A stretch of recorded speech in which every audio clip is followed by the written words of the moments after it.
hijita. Mi querida abuela, por favor, dime tu nombre completo. Mi nombre es Herminda Atero Álvarez, viuda de Peña. Bien, gracias. Me alegro. Gracias por aceptar la invitación que te hice hoy a esta entrevista, en la cual te voy a hablar, o mejor dicho, te voy a hacer preguntas acerca del gobierno de Patricio Aylwin y Eduardo Frei Ruiz-Tagle, entre comillas, la vuelta a la democracia. Te voy a hacer preguntas que quiero que me las respondas basadas en tu experiencia y basadas también en cómo tú viviste estos periodos. Okay. Bueno, la primera pregunta que te voy a hacer va a ser de Patricio Aylwin, después voy a ir con las preguntas de Eduardo Frei y después vamos a hacer un pequeño cierre, una conclusión a esta entrevista. Okay. Vinieron los gobiernos del presidente Aylwin, del presidente Frei Ruiz-Tagle, del presidente Lagos. Todos esos gobiernos fueron gobiernos de un trabajar tranquilo, ordenado, camino hacia salir de la pobreza, que fue un tiempo bastante extraordinario, un tiempo de gobierno bueno, eso puedo decir. Muchas gracias. Acompañado de, como me comentaste, acerca del fin de la dictadura, quiero saber tu experiencia en los tres gobiernos que me acabas de mencionar acerca de la vuelta a la democracia. Si podrías, por favor. Esos tres gobiernos se caracterizaron por actuar políticamente en forma correcta. Esas tres personas que nombramos fueron impecables en su vida. Fueron hombres cultos, hombres trabajadores, hombres honorables, con familias respetuosas, con acuerdos que se lograron con países fuera de Chile que le trajeron mucha bonanza. Tengo el recuerdo, por ejemplo, de un avance muy grande en el gobierno de Frei Ruiz-Tagle. Tengo una amiga mía periodista que acompañó muchas veces a esos gobiernos. ¿Me podrías decir el nombre de esta periodista, por favor? Esa periodista ¿Sí? es una periodista que hasta el día de hoy la conozco y la trato porque nos hace clase en mi hotel donde yo vivo los días lunes en la mañana. Ella se llama Patricia Silva y es una periodista muy destacada. Fue premiada el año pasado como el premio a la periodista destacada y ella normalmente tenemos clase los días lunes y ella siempre históricamente nos puede ir contando cosas de los gobiernos que tú me preguntas recién. Y ella fue testigo cuando el presidente Frei Ruiz-Tagle hizo un pacto con el Asia-Pacífico que le trajo a Chile muchos beneficios. ¿Cómo tú sentiste esta vuelta a la democracia, o si tú crees que en verdad se empezó el proceso ahí? Ya. A ver, para la vuelta a la democracia en realidad yo era joven, tenía más o menos 18 años, por lo tanto yo alcancé a votar entre el sí y el no. El sí y el no era votar si queríamos continuar con Augusto Pinochet y no era votar que se quería un nuevo gobierno distinto a la dictadura militar que existía en ese momento. Lo que ganó fue el no, por lo tanto se fueron a elecciones presidenciales y la gente en su votación votó y ganó Patricio Aylwin. Patricio Aylwin fue el primer presidente en la vuelta democrática a Chile. Pregunta, ¿esto te trajo algún alivio a ti? Mira, yo creo que todos esperamos, estaba bastante tensa la situación, muchas cosas por lo que se comentaba, por lo que se sabía. El país estaba bastante separado todavía por los temas de derechos humanos. ¿Tú decís que había mucha polarización en el país? Yo creo que sí, efectivamente existía polarización, más sobre todo con el tema del sí y el no. Entonces llega Aylwin y Aylwin lo que trata de hacer, entiendo yo, un gobierno básicamente de transición, pasar de este gobierno militar a un gobierno electo democráticamente. Aylwin era una persona que había sido dirigente y presidente de la democracia cristiana y una persona que ya también tenía sus años y tenía experiencia. Él era un político ya de bastantes años. Entonces, él toma este gobierno a través también de una coalición de distintos partidos políticos y él trata de hacer un gobierno de entre comillas se podría decir, de transición, de tratar de bajar las tensiones que existían en la parte polarizada que comentabas tú. De hecho, hay un discurso que él hace y que habla de los civiles y los militares, y cuando está hablando de militares hay muchas pifias. Entonces él dice, no, yo voy a gobernar para todos, incluidos los militares también, y lo hizo con mucha decisión. Antes de que sigas, también pareció alguna hablada de que él quería un gobierno en la medida de lo posible. Claro, lo que pasa es que probablemente se quería que existieran muchos cambios, pero también los cambios son procesos en el tiempo, y él, probablemente con su madurez y con su visión, tenía claro que todas las cosas no se podían hacer de forma inmediata. Entonces él quiso dejar plasmado con eso que dices tú, que había ciertas cosas que se iban a tratar de mejorar durante su gobierno, porque también no es un gobierno de 10 años, es un gobierno mucho más corto. Por lo tanto, en la medida de que su gobierno, en la duración que tenía, pudiera hacer estos cambios, él lo iba a hacer. Pero él tenía claro que había otro tipo de cambios que iban a requerir de más tiempo y de que se pudiera conseguir una mayor tranquilidad en cuanto al país. Y el gobierno de Elwin fue un gobierno que yo diría tranquilo. Siempre está la incertidumbre de qué va a pasar ahora que se va Pinochet, está este nuevo gobierno. Por un lado decían van a llegar los comunistas, por el otro lado decían las Fuerzas Armadas no van a querer soltar el poder y pueden hacer en cualquier momento alguna cosa. Entonces yo creo que fue un gobierno que se llevó bastante bien, y en general, y desde un punto de vista personal, como te digo, en esa época yo era joven, estaba entrando a la universidad. Yo estudié ingeniería civil en la Chile, que era un lugar que también había bastante politización. Fue un gobierno que tenía bastante tranquilo, y se fueron haciendo en la medida de lo posible muchas cosas. Por ejemplo, se vio el tema del informe Rating, salió a la luz muchas cosas que, si bien se conocía, se sabía que habían existido violaciones de los derechos humanos. En este informe queda plasmado y queda explicitado y detallado lo que pasó con toda esta historia de las personas que les pasó este tema, que fue terrible. Yendo también a ese tema de la Comisión Rettig, quiero saber si de alguna forma este informe a ti te afectó o está relacionado contigo de alguna forma.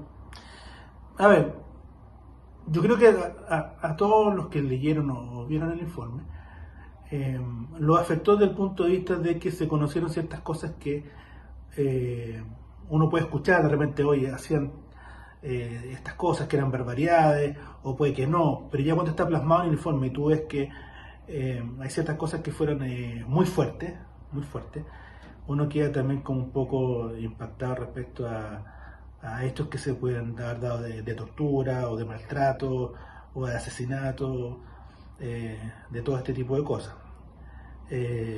Directamente no, el informe si digo que me afectó directamente o mi entorno muy cercano, había alguien que estuviera dentro de ese informe, no. Si un pariente ya más lejano, de muchos años más atrás, en algún momento tuvo algún problema y se aparece mencionado en el informe. Era él. ¿Sabes su nombre? Era el hermano de mi abuelo. ¿Sabrás el nombre o no te queda claro? El apellido Cepeda, pero no me acuerdo bien el nombre. Está perfecto. Bueno, muchas gracias. Te voy a hacer otra pregunta. Bueno, hablamos un poco de la Comisión Rettig, que es uno de los pilares de Patricio Elwin, el cual se denomina como verdad y justicia. Sí. Pero también hay otro pilar muy importante que se llama crecimiento en equidad, en el cual se habla un poco o se intenta dejar en claro cómo el país pudo crecer no solamente económicamente, sino que también su sociedad pudo crecer en términos financieros. Quiero saber, tú siendo parte de este gobierno, ¿sentiste que hubo un crecimiento en equidad, tanto en el gobierno, o sea, económicamente, como en lo social? A ver, el gobierno, anterior a el país en general venía con crecimiento relativamente importante, y durante el gobierno de Elwin se mantiene este tipo de crecimiento. El país crece económicamente a un buen ritmo, estoy hablando de ritmo sobre el 5%, que es un muy buen ritmo. Pero sí se le da mucho más foco también a este crecimiento con equidad. Se empiezan a ver mucho más inversión en temas sociales, en temas de ayuda, en temas de organizaciones, y eso sí, efectivamente, yo creo que hubo una notoria preocupación de que ese crecimiento económico que se venía dando en el país también se viera reflejado en los temas sociales y en la ayuda a la gente que más tenía necesidad o que tiene más necesidad en el país. Perfecto. Y tomando en cuenta ahora el tercer pilar de Patricio Aylwin, el cual es consenso político, en el cual se habla también de cómo este presidente, a través del diálogo permanente, logró menos polarización en el país. ¿Tú viste esto claramente o puedes decir que efectivamente su gobierno causó menos polarización en el país? A ver, yo creo que era una situación compleja, el tema del golpe de Estado, el tema de los dolores que se arrastran a través de todo de lo que pasó. Se producen polarizaciones, siempre hay un bando en este tipo de situaciones, un bando a favor, un bando en contra, sea el lado que sea. Yo creo que Aylwin tuvo mucha sabiduría en su momento de tratar de buscar y estaba en él, yo creo, buscar bajar esta polarización. Yo creo que en cierta medida él lo consiguió. Yo creo que dio gobernabilidad, dio una tranquilidad, era un tipo serio, y por lo tanto yo creo que esto ayudó a bajar un poco el nivel de polarización de lo que se esperaba, por cualquiera de los factores que estuviéramos hablando. Entonces, desde ese punto de vista, yo sí creo que él, bueno, en ese sentido, tuvo una visión más de estadista, y él consiguió bajar un poco el nivel de polarización que existía en esos momentos. Muchas gracias. Habiendo hablado de los tres principales pilares que tuvo su gobierno, te quiero hablar un poco acerca de cómo la militarización aún seguía con poderes en el gobierno, tomando en cuenta como Augusto Pinochet era un senador vitalicio y como también habían diputados seleccionados. Yo quiero saber si a ti te causaba algún tipo de disconfort o algún tipo de inquietud saber que los militares seguían con poder en el gobierno. Yo creo que siempre hubo, al principio sobre todo, un poco de incertidumbre, como éramos un país que no estábamos acostumbrados a vivir en este esquema de un nuevo gobierno elegido, y existía todavía la figura de Augusto Pinochet, estando presente en la política activa, ya sea a través de un cargo en la Fuerza Armada o a través como senador, de cómo podría influir dentro de la política misma o dentro del país, ya sea básicamente a través de la Fuerza Armada en ese momento. Entonces se da la situación del boinazo que se habla en la época de Aylwin, en la cual a Augusto Pinochet no le gustó una situación particular que se está dando en ese momento. El boinazo, ¿verdad? Que es lo que se llama efectivamente el boinazo. Y de un día para otro se llaman a las Fuerzas Armadas a acuartelarse, lo que se dice básicamente, está a la disposición ahí de sus cuarteles, y muchos militares con traje de campaña y de guerra, me refiero, con su traje puesto y con pintura algunos. Entonces eso produjo preocupación respecto a que veníamos de esta época que habíamos pasado ya a un gobierno democrático. A Pinochet no le gusta una situación que se está dando puntualmente, se arma este tema de, como decir, cuidado, que acá yo tengo poder, o capaz que lo voy a ocupar, o lo podría haber ocupado. Y eso genera una preocupación, una tensión importante en el país, una incertidumbre de qué podía pasar. Te pongo esto ahí. ¿Tú crees que esto demostró cómo el poder social ahora aún era muy bajo y el militar era muy alto? Yo creo que eso demostró que todavía las cosas seguían bastante tensionadas y efectivamente se mantenía parte del poder militar, precisamente en la figura de Augusto Pinochet. Claro. Bueno, muchas gracias por mencionarme esto de las tensiones, de la polarización y del tema del boinazo. Son preguntas, o más que bien dicho, respuestas que ayudan mucho a este tipo de cosas. Ahora, el gobierno de Patricio Aylwin fue, al final del día, su gobierno, ¿cómo tú crees que terminó finalmente? Yo creo que el gobierno de Patricio Aylwin fue un muy buen gobierno, un buen gobierno, dadas las circunstancias del momento. Creo que fue un gobierno básicamente de transición, un gobierno en el cual se pudo aplacar, bajar en algo la tensión que existía en el momento, saber que podíamos mantener una gobernabilidad que ya no era el de las Fuerzas Armadas, sino que era un gobierno democráticamente elegido, o sea, podíamos vivir con eso sin mayores problemas y sin que las Fuerzas Armadas fueran a reaccionar ante temas tan relevantes como fueron los informes rating o otras cosas que también fueron apareciendo. Y lo mismo yo creo que la continuación de Ricardo Lagos, Eduardo Frei, dieron esa continuidad de gobernabilidad al país y que les tocó una época de un buen crecimiento del país, y el país también se empezó a abrir un poco más hacia afuera. Me parece. Muchas gracias por esto. Me gustaría que me comentaras acerca también de lo que hizo anteriormente, pero ahora del gobierno de Frei-Ruiz-Tagle. De Frei-Ruiz-Tagle. Sí, muchas gracias. De Frei-Ruiz-Tagle, lo que te acabo de contar recién, que nos ha dicho siempre, lo ha recordado Patricia Silva, la periodista que nos hace clase, que él fue efectivamente un gobierno que le hizo mucho bien a Chile. Y yo creo que hasta el día de hoy es un hombre muy ponderado, un hombre respetuoso, un hombre de familia que ha dado siempre muy buen ejemplo en todo sentido, muy cercano a su señora, una familia muy respetable y tal como te decía, él logró cosas muy importantes como esa unión con el Asia-Pacífico que le trajo tanto bien a Chile, tantos beneficios económicos a Chile. Eso podría decir de él, y hasta el día de hoy él está todavía vigente, no está políticamente actuando, pero sí tiene actuaciones cuando lo entrevistan y es un hombre muy ordenado, impecable. Ya que terminamos con el gobierno de Patricio Aylwin, ahora te voy a empezar a hacer preguntas acerca del gobierno de Eduardo Frei Ruiz-Tagle y un poco acerca de también cómo fue tu experiencia durante este gobierno. La primera pregunta que te voy a hacer es si tú notaste un gran crecimiento económico durante este gobierno. A ver, en la época de Eduardo Frei, que es hijo de otro presidente reputado, Eduardo Frei Montalva, que gobernó antes de Pinochet. Eduardo Frei también era un presidente que viene desde este grupo político de la Concertación.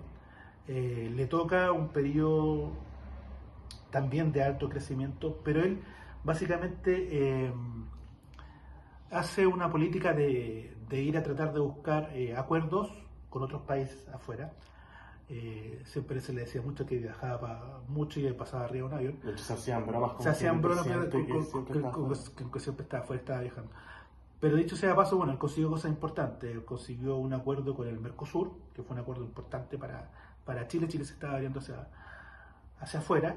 Y consigue también acuerdos bilaterales también de carácter económico con Canadá y con México. O sea, Mercosur, Canadá y México. Y lo que consigue con estos acuerdos es que la economía también de Chile empiece a funcionar mucho mejor con todo lo que son las exportaciones. Entonces se abren estos mercados, bajan las barreras arancelarias para poder exportar cierto tipo de productos, y eso hace que el país pueda crecer de mejor forma. Al poder crecer de mejor forma, que esto estoy hablando de crecimiento sobre el 5%, 6%, hace que la economía también mejore. Si la economía mejora, a la gente también les debería llegar mejor. No te digo que a todos les llega de la misma forma, pero a nivel global de país, al tener más dinero que entra, debería haber también mejorado la situación de las personas. No necesariamente es instantáneo, o sea, empieza a mejorar un año, está perfecto, pero eso quiere decir que ese mejor ingreso per cápita que se llama desde el país, de alguna manera, si está bien distribuido, le tenía que llegar también mejor a las personas. Yo creo que fue una época sobre todo la parte del comienzo de Eduardo Frei, de los primeros años, de buen crecimiento económico y que el país se salió tranquilo. Finalmente Eduardo Frei termina un buen gobierno, pero le toca en su finalización parte de la crisis asiática en su momento. Claro, yendo a ese tema también te quiero preguntar, la crisis asiática de 1998, la cual partió en Taiwán, te quiero preguntar si esta crisis de alguna forma te afectó a ti, a tu situación financiera o en general a todo el país. Yo creo que fue una crisis que efectivamente como dices tú, partió en el Asia, pero fue rebotando y pegándole en cadena a distintos países y Chile obviamente también.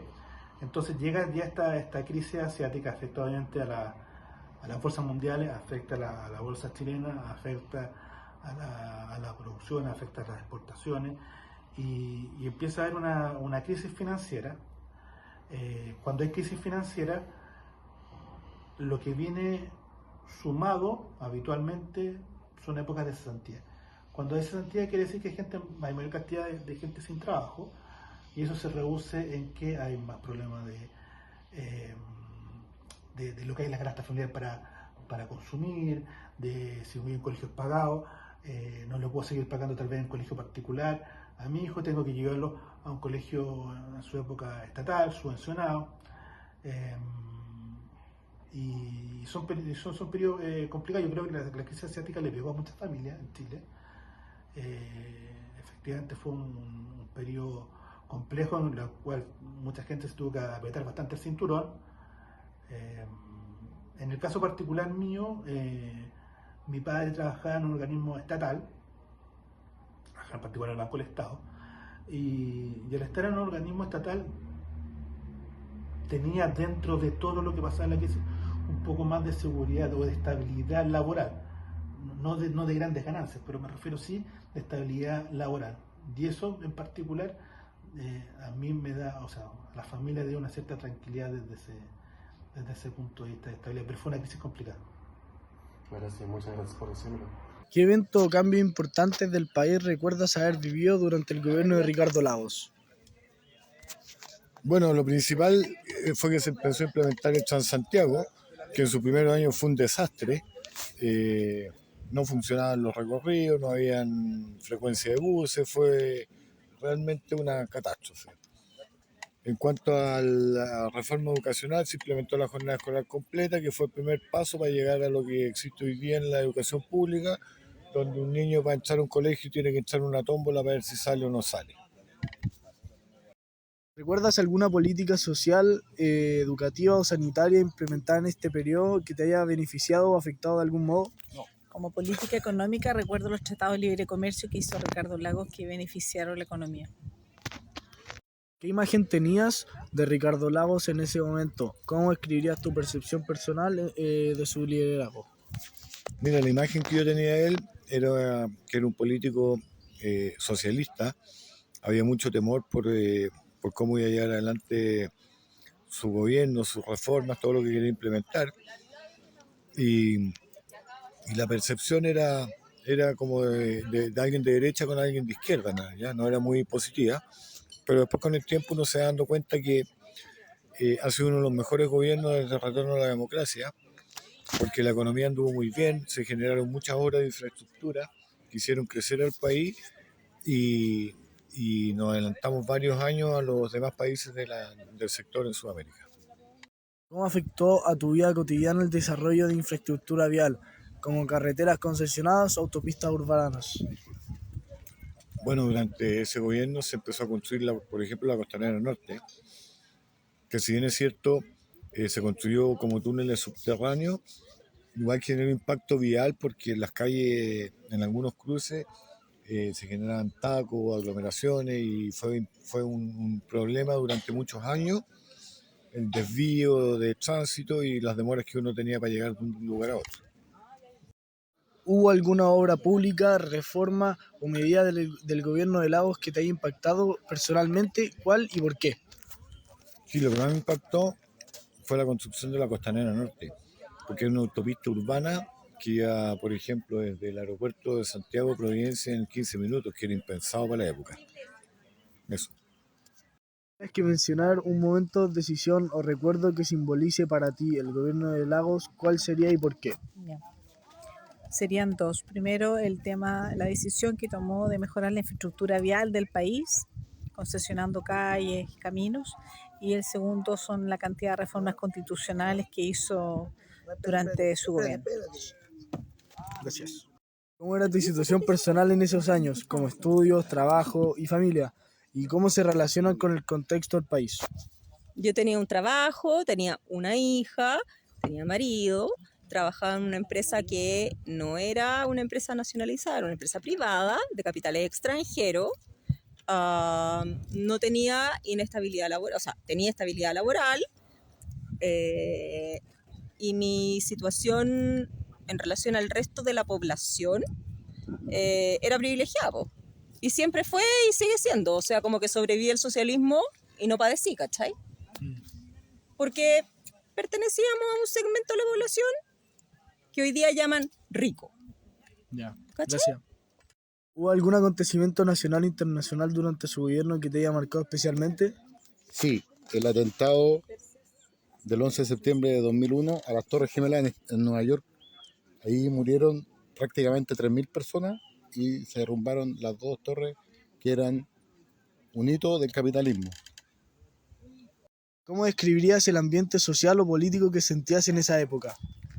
Al principio de su gobierno, dada su condición de socialista, había harta incertidumbre respecto a cómo iba a conducir su gobierno, pero finalmente se fueron apaciguando porque no fue tan socialista su gobierno.